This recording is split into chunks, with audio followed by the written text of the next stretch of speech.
Me da mucho gusto tener aquí con nosotros al compañero y amigo, colega Jorge Cepeda Patterson. Gracias, Jorge, por estar aquí. Muchísimas gracias por acompañarnos. Gracias, Alejandro. Espero que el gusto es mío, desde luego, y espero que se esté transmitiendo en vivo, porque siendo el Día de los Inocentes, no quisiera que todo esto fuera un chiste personal, porque sé que andas en la playa. Espero que sea, que no sea un clon lo que yo tengo aquí en la pantalla. Muchachos, ya nos cachó Cepeda. Ni modo, apaguen la luz. No, oye, muchísimo gusto de tenerte aquí, Jorge. Y pues aprovechando tus habilidades de análisis y ya fuera del chascarrillo, es real y estás totalmente en vivo. Me gustaría mucho, Jorge, porque fue un año muy político, no que los últimos no hayan sido, pero en medio, en el ombligo, tuvimos una elección importante que tuvo distintas lecturas y también tuvimos una actividad fuerte del presidente de México que además trae niveles muy altos de aprobación. Me gustaría empezar por los partidos políticos. ¿Qué viste este año? ¿Qué es lo que más se puede resaltar después de la elección y el reacomodo que se dio a partir de ella? Bueno, yo creo que el accionar de los partidos está inscrito en un fenómeno que está a la vista, y es que López Obrador ha tenido un enorme éxito político, no solo al conservar sus niveles de aprobación, sino también en prácticamente ganar el pulso a toda la gama de la oposición, incluyendo los partidos políticos adversarios.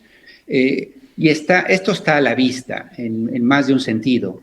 La oposición parecería estar desdibujada en este país, tanto por méritos de López Obrador, que ha ganado una y otra vez el discurso, particularmente frente a las mayorías, como también a los errores y los desaciertos de estos partidos de oposición. Y yo diría que no solo los partidos de oposición, sino la oposición en su conjunto en este país, que ha sido incapaz de entender que en el 2018 hubo un giro del electorado, de la opinión pública mayoritaria, que exigió un cambio, y que toda esta oposición aún no la gestiona, no le hace digestión, y no ha sido capaz de construir una propuesta que responda a esta nueva exigencia, en particular de las mayorías, que decidieron expresarse a través del voto y hoy en día a través de todos estos sondeos de opinión que una y otra vez le dan la fortaleza a López Obrador. Dicho lo anterior, Alejandro, yo diría que a mitad de sexenio, mientras que se muestra el enorme éxito político de López Obrador, también se observa un relativo fracaso en lo que corresponde a lo económico, porque justo todo aquello que lo favorece políticamente, que es la polarización, hablar continuamente de sus adversarios, de los conservadores, de descalificar continuamente a los empresarios, a las élites de este país, con razones evidentes, al mismo tiempo ha dinamitado la posibilidad de construir una alianza, aunque fuese con distintos puntos de vista, una alianza, digamos, de actores políticos que no coinciden en todo, pero que son capaces de ponerse de acuerdo de cara a los problemas de este país. Eso el presidente me parece que lo ha dinamitado, y al dinamitarlo se fortalece políticamente, porque se plantea en el discurso que quieren oír las mayorías, que por primera vez sienten que alguien habla en su nombre, pero en esta confrontación ha imposibilitado la opción de que el grueso de la iniciativa privada sienta un ambiente favorable para los negocios y más bien lo que vemos son muy bajos niveles de inversión, como que las élites, frente a esta incertidumbre que genera esta polarización, han decidido resguardarse y esperar tiempos mejores. Y el problema es que esto es un boomerang en contra de las propias promesas de López Obrador, que no puede cumplirlas y sacar de la pobreza a las grandes mayorías sin una tasa de crecimiento importante en este país. Solo para terminar este largo comentario, recordemos que el grueso de los empleos es generado por el sector privado, no el sector público. El sector público se hace responsable de algo alrededor del 20% de la generación del Producto Interno Bruto. El resto, entre el 75 y el 80%, lo genera el sector privado nacional e internacional. Y mientras este sector privado sienta que es cuestionado todo el tiempo por el poder político, entonces maneja una actitud conservadora en el sentido económico y se resguarda, con lo cual el país terminaría este sexenio con crecimientos, si nos va bien, del 2% promedio anual, incluida obviamente la pandemia, que no se la podemos cargar a López Obrador, pero el hecho es que ya en este momento no trae México los niveles de inversión necesarios para poner en movimiento al país. Entonces, ha habido medidas importantes para disminuir la pobreza, pero todos sabemos que en última instancia lo único que puede sacar como solución sana y robusta de la pobreza a la gente es un empleo digno. Y este empleo digno no puede salir más que de una ampliación de la inversión privada que no ha llegado. Yo diría, grosso modo, este es un balance de los 3 años, ¿no? El presidente hizo todo lo que pudo, insistió en meter a esas élites y a los partidos de oposición, meterlos en un costal y plantear estas dos naciones que están en la disputa por el destino del país. Estas dos opciones, una planteada hacia la izquierda o dibujada hacia la izquierda y otra. Eso fue los últimos 3 años y en 2021, a mitad del año, finalmente los partidos de oposición se unieron en una sola fuerza y enfrentaron al partido del presidente. Ahora, hay opiniones en el sentido de que en el segundo tramo casi todos los presidentes cambian porque le aprenden, porque le saben ya mucho más o porque tienen un plan muy concreto, que creo que este es el caso. Hay algunos que plantean, Jorge, la idea de que el presidente va a empezar un acercamiento, a empezar a acercar, después de tenerlos, de plantearles cuáles son las reglas del juego, empezar a acercarse con sectores que pueden ser benéficos, como por ejemplo, pues sí, la élite económica. ¿Tú qué piensas sobre eso? Yo creo que en el presidente hay las dos tendencias, Alejandro, porque en efecto, él es un hombre complejo. Basta oír las mañaneras para pasarse minutos escuchando una actitud conciliadora, pacificadora, de abrazos, de tolerancia, diciendo están en su derecho, etcétera.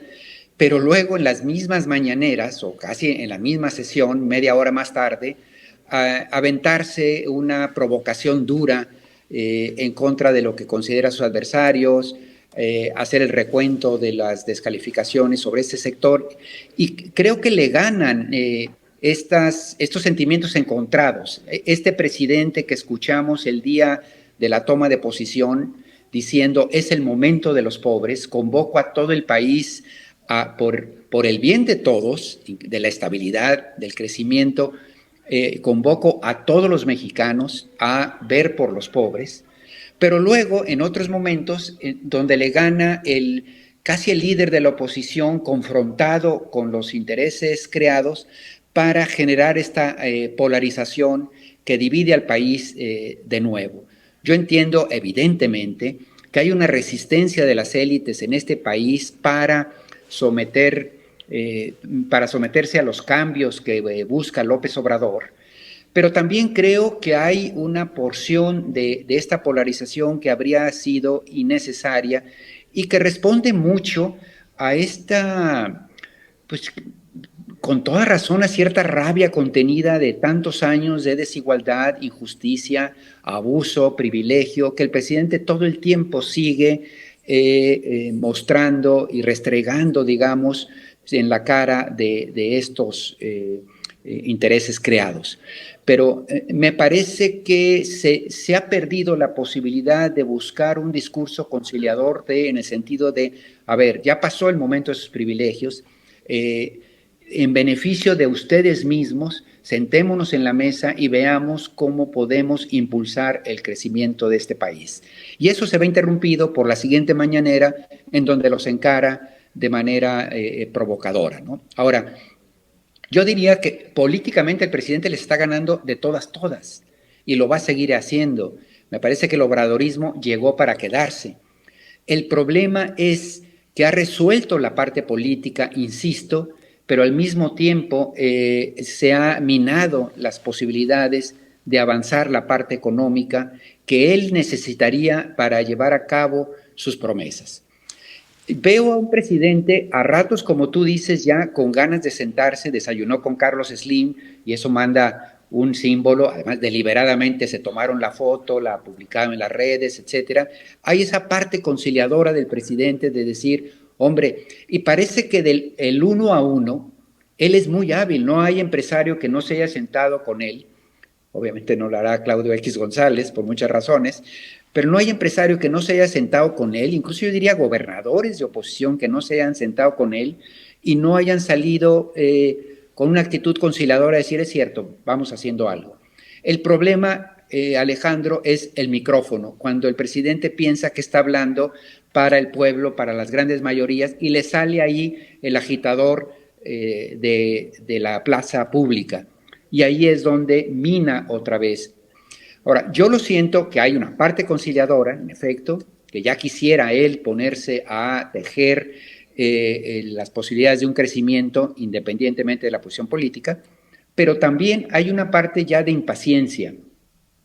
Yo diría que en los últimos meses hemos visto un presidente dispuesto a sacar un ángulo más filoso de cara a que cree vivir en una cuenta regresiva, y en cierta manera lo es. Le quedan prácticamente 2 años de presidencia porque el último, como todos sabemos, el presidente en funciones queda debilitado por la cargada que recibe el Delfín, el que va a ser el nuevo soberano, ¿no? Entonces le quedan 2 años de pleno poder y le gana la impaciencia de terminar sus grandes proyectos. De ahí me parece el relativo manotazo de un decreto, no decreto, de declarar a sus proyectos públicos definidos como de seguridad nacional para evitar, para acelerarlos, digamos, con cargo pues a una medida que es obviamente muy polémica. Este tipo de, la intervención del ejército prácticamente para todo, seguramente en su fuero interno el presidente sabe que no es la solución ideal, pero sí sabe que es la solución más rápida, más inmediata, para poder sacar en el menor tiempo posible, resolver las dificultades de la burocracia, porque el ejército en efecto es mucho más vertical, eficaz y rápido, pero evidentemente eso genera también muchos problemas. Entonces, hay una parte del presidente que podríamos ver en el resto del sexenio muchísimo más vigoroso, por no decir más duro, un poco más radical, para poder completar su obra, no importa qué tenga que hacer para conseguirlo. Ahora, hay sectores, Jorge, que nunca se van a acercar al presidente y hay una élite que no solamente no se ha querido acercar al presidente ni ha querido entender que hay otros tiempos, sino que le está apostando y está inyectando esfuerzo y muy probablemente dinero a campañas de oposición.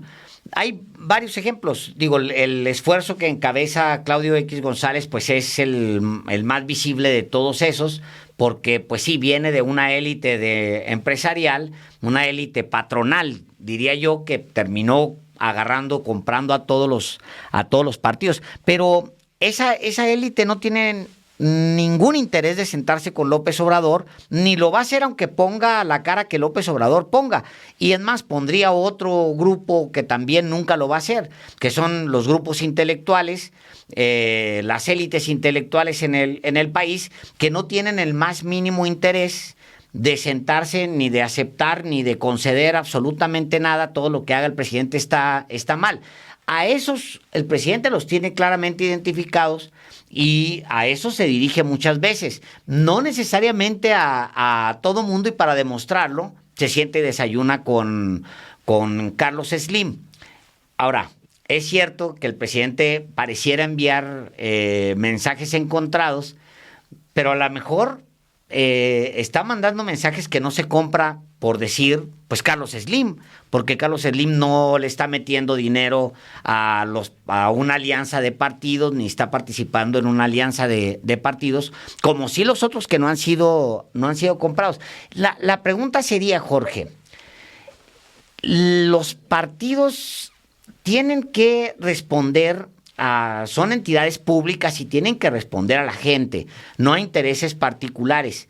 Y en los últimos 3 años, los partidos de oposición han servido básicamente a los intereses de quienes lo convocaron, que quienes los llamaron a unirse en una sola fuerza, que son los intelectuales, y el grupo patronal que los agarró y les dio una coherencia electoral y que los condujo ahí. Nada más que esas dos fuerzas pues no le responden al público, tienen sus propios intereses, y sus intereses oponerse a López Obrador cueste lo que cueste, no le van a ver nunca nada bueno. ¿No estará el presidente más bien aislando cada vez más a esos que nunca va a tener cerca y que los quiere de hecho estigmatizar y mantener lejos? No, sin duda. Mi punto de vista es que esa batalla ya la ganó. Es decir, Claudio X González y compañía se enfrentan a un tsunami que realmente ya los barrió, pues. No me parece que el tiempo, la energía, la confrontación que tiene con Reforma, con Héctor Aguilar Camino, con Krause o Loret, realmente está a la altura de la enorme tarea de construir un tejido con las fuerzas económicas de este país, que no son estos nombres que mencioné, ni el Reforma, ni Claudio X, más allá del grupo que representan. Tampoco exageraría el papel que a lo mejor fueron la vaselina que sirvió para esta alianza de partidos. Pero en realidad los partidos de oposición operan en función de los intereses de sus propias élites, de sus propias dirigencias. Si vamos a ver el presidente del PAN, el presidente del PRI y los grupúsculos que lo acompañan, en realidad hacen que el partido sirva estrictamente a sus intereses. No es que son peones de Claudio X o del otro. Estos fueron el pretexto, digamos, para sentarlos en una mesa, y luego se pusieron ellos a negociar y están actuando en función exclusivamente de qué huesos pueden agarrar, qué escaños y qué curules, y a ver si logran conservar alguna gubernatura.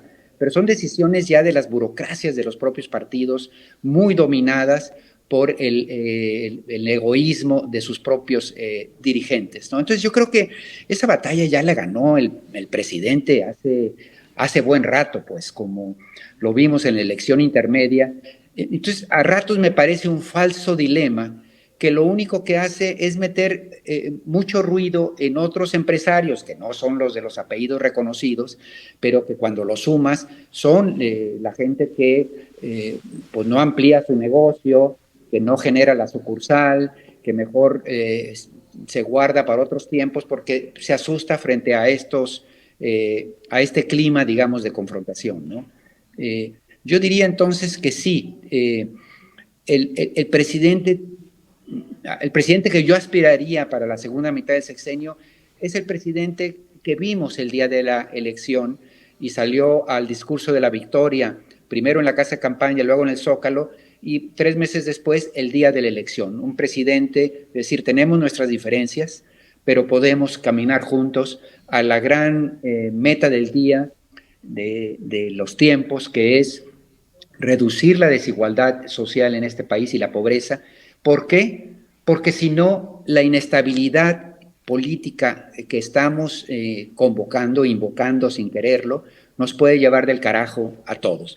Y yo creo que este es un discurso que incluso hasta por interés propio los sectores conservadores estarían atendiendo si no les diera el presidente el pretexto de presentarse a ratos como un rijoso provocador, ¿no? Con todo el respeto que merece. Viene 2022, elecciones pues en 6 estados, y hay candidatos, etcétera. Viene luego 2023. Se ve muy complicado en los 2 años que vienen para la oposición. De hecho, es muy probable que el PRI, por los números que hay ahorita, todo puede pasar, por supuesto, llegue al menor control territorial de toda su historia. Y el PAN, pues también va a pagar parte de esa cuota. ¿Qué ves para 2024, Jorge? ¿Crees que, y concretamente, el López Obradorismo pueda mantenerse cohesionado y tenga una representación suficiente en Morena, o ves a un Morena rebasado y a un López Obradorismo buscando sus propios cauces? ¿Por dónde? ¿Quién sabe? Pero buscando propios cauces. Mira, yo no soy muy optimista al corto plazo, porque creo que lo que vamos a vivir los siguientes 2 años es una, si se quiere, incluso hasta una profundización de lo que ya vivimos. Pero en cambio soy muy optimista al mediano plazo. Porque me parece que lo que hizo López Obrador era absolutamente imprescindible en este país. Poner sobre la mesa el mandato a todos de ver por los que hemos dejado atrás, porque el país ya no resistía más de esta tensión. Pero al hacerlo, obviamente lo hace a contracorriente de los intereses creados. Y a mí me parece que la mejor metáfora es del hombre que hace camino en la selva, se sale del camino que estaba pavimentado, porque ese camino nos llevaba al abismo, y se mete a la selva con cuchillo entre los dientes y se abre paso a codazos, arañazos y a mordidas, y eso es lo que estamos viendo a ratos, y a lo mejor no había otra posibilidad que construirlo así. Pero al abrir este camino, me parece a mí que está abriendo las posibilidades para que la siguiente versión del obradorismo, y lo veo en los candidatos que están a la vista, pues, conspicuos, los evidentes, me parece que sería una versión del obradorismo mucho más moderna, menos beligerante, razonablemente más conciliadora, capaz de incorporar las agendas de la izquierda moderna, que en muchos sentidos el presidente ha dejado de un lado, concentrándose casi exclusivamente en la agenda principal, que es atender a los pobres y a las regiones geográficas atrasadas, y que este nuevo obradorismo iría ya sobre un sendero abierto por este luchador rudo, si se quiere, pero que ha tenido el mérito, pues, insisto, de abrir caminos inéditos. Entonces, ¿qué veo yo? Yo veo que Morena seguirá ganando a la oposición, insisto, en parte por sus propios méritos, pero sobre todo por los deméritos de la oposición, que no es capaz de responder con opciones atractivas a las grandes mayorías que ya despertaron, que seguirá el obradorismo. Probablemente el PRI pierda las 4 gubernaturas que le quedan. Empezó este sexenio con 16, le quedan 4 como a los perritos, y de los 4, cuando vemos una a una, prácticamente acabará en 0, sin base territorial por primera vez en su vida. PAN mantendrá algunas, pero Morena me parece que va a arrasar. No solo porque el impacto que tiene López Obrador y la figura de López Obrador, que estará en campaña, obviamente, para el 24 en favor del Delfín, cualquiera que sea, sino también, Alejandro, porque cuando ves tú los candidatos que trae Morena, sea Claudia, sea Ebrard, que son los más visibles, pues son candidatos muchísimo más maduros, con mayor trayectoria, con mejor imagen, políticos y administradores profesionales, frente a cualquier cosa que ves en este momento en la oposición, sean gobernadores, sean figuras, Claudio X, lo que sea, no hay nada que en términos de confianza dé garantías de alguien con sustancia presidenciable, quiero decir. Entonces, por donde lo veas, a mí me parece que en el 24 el obradorismo va a ganar. Y no solo eso, sino me parece que será una versión del obradorismo en el que confío mucho que cosechará lo que cultivó López Obrador y lo mejorará, lo matizará aquello que haya que matizar, conciliará donde hay que conciliar, incorporará agendas de género, ecológicas, feminismo, derechos humanos, que de alguna manera sí se han dejado en lado y atraerá a estos sectores que están un poco en zozobra en este momento frente a López Obrador. Entonces yo me siento bastante optimista sobre los años que sigan después. De estos primeros dos, que sí, francamente no me hago muchas esperanzas, creo que vamos a tener de cal y de arena como las hemos venido viviendo y quizá hasta un poquito más acentuadas a medida que López Obrador sienta que se le está acabando el tiempo. Jorge Cepeda Patterson, pues vamos empezando a grabar, muchachos. Vamos a empezar entonces ya la entrevista. Feliz Día de los Inocentes, ¿no? No. Muchas gracias, Jorge. Gracias, feliz año y gracias por haber estado Igual, te mando todo un este abrazo año. grande, Alejandro. Oye, y felicidades por todos los éxitos de este año. En verdad, los periodistas ha sido un fenómeno informativo, el del cual Álvaro y tú obviamente son responsables. Gracias por este estilo fresco, honesto, que han sabido imprimir y proyectar en este programa, y me felicito por ser su amigo. Muchísimas gracias a ti también, Jorge. Gracias por todo el apoyo. Un abrazo grande, feliz año.